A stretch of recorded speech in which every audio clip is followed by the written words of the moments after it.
يحدد مصير، ولا ربما يحدد رحيل، ولا ربما يحدد مش عارف ايه. يعني اعتقد يا جماعه ان الكلام اللي انا بنسمعه ده او الكلام اللي الناس بتردده اعتقد ان ده تهريج. اعتقد ان ده تهريج. انا ما اقدرش النهارده اجيب واحد احكم عليه بالدقيقه ولا احكم عليه بالماتش.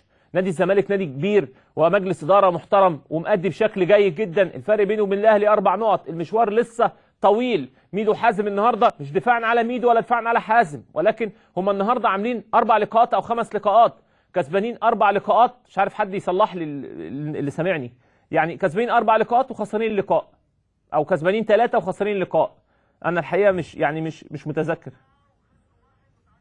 كسبوا 4 لقاءات وتعادلوا لقاء وخسروا لقاء.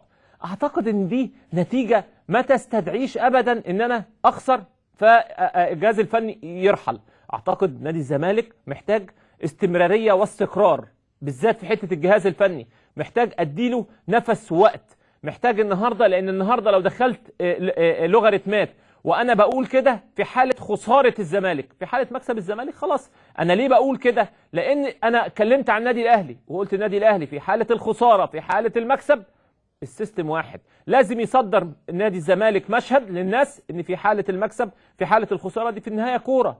في النهايه كوره. مش معنى الزمالك كسب ان ميدو اعظم مدرب في العالم ولا حازم اعظم مدرب في العالم، ومش لو خسروا يا ان هو فشلوا في مهمتهم هما الاثنين. لا، ده لسه مشوار. وبعدين يعني برضو نقطة عايز اقولها الحقيقة، من ساعة ما جم شغالين تحت ضغط كبير جدا. الداخلية، امبي، الاسماعيلي، اهلي. يعني انت بتلعب النهاردة ماتشات تقيلة جدا، ما عندناكش نفس في ماتش تتنفس الهوا. كل تغيير النار تحت ضغط محسوب عليك. فبس يعني ارجو زي من الاهلي او من الزمالك حتة الاجهزة الفنية يكون هناك ثبات، يعني يعطي نوع من الاستقرار. الاسماعيلي، انا عايز بس اقول له حاجة يا كابتن. اتفضل. انا بس عايز اقول لكابتن اسلام جمال حاجه، ان هو لو ما كانش عمل كده كان احنا كنا ممكن نخاف منه وما كناش نلعبه عندنا. لكن اللي هو عمله دوت ارجع، يعني هو دلوقتي لعيب راجل. تمام. سلام عليك يا ادهم.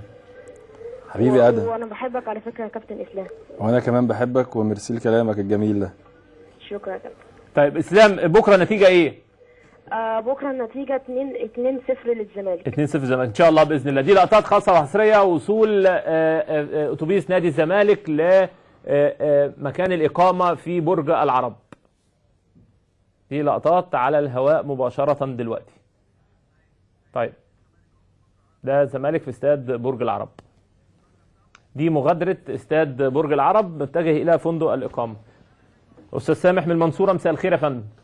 الله يخليك. انا بشجع الاهلي وبحب الكابتن اسلام.